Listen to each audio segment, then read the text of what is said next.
Hello. In this example, we want to solve the equation by factoring.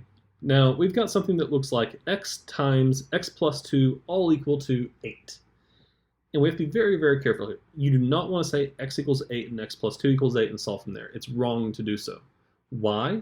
Because you need to get a 0 on one side of the equation and a completely well, you'll want to factor eventually, but you want to multiply everything out and simplify first.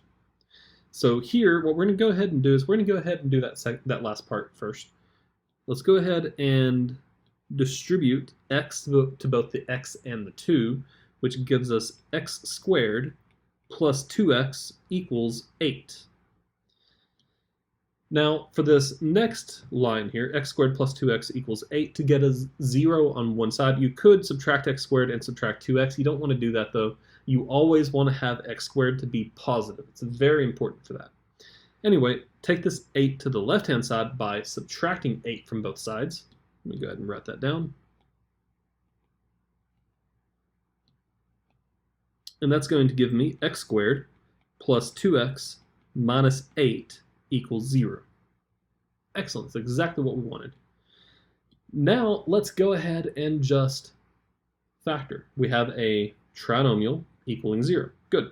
So, by the way, this is a degree 2 trinomial. Degree 2 means the highest degree is 2, so 2, 1, 0. Excellent. So, let's factor this. And we actually already know how to do this because of the last section. So, 2 sets of parentheses equaling 0.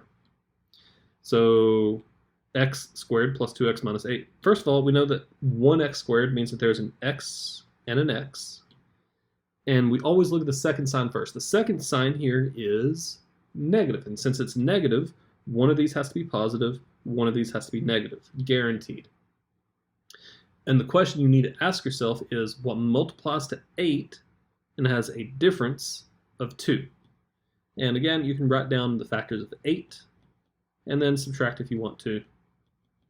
But notice that, yes, there's a 2 and this is negative 2, but so just switch those around, makes that 4 minus 2, which is positive 2. In other words, 4 needs to be positive, so the 4 has to go there, and the 2 needs to be negative, so the 2 has to go there. So there you go. That is the factorization of x squared plus 2x minus 8. The next step is to take this factored form and break this up into several different equations. In this case, 2 different equations. So we're going to take this first factor right here, x plus 4, set it equal to 0.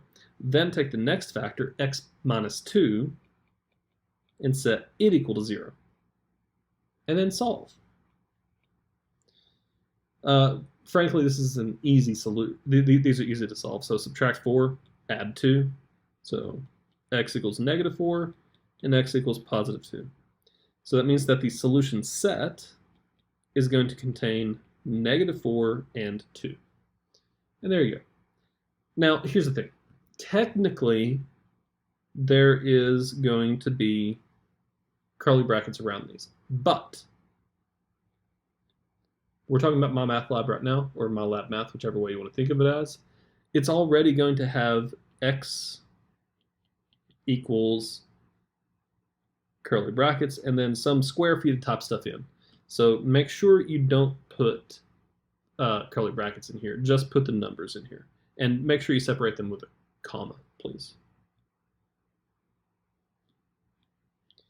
Okay, there is one more thing I want to talk about, though. Notice that as I'm going down here, I'm actually only writing a single equal sign here.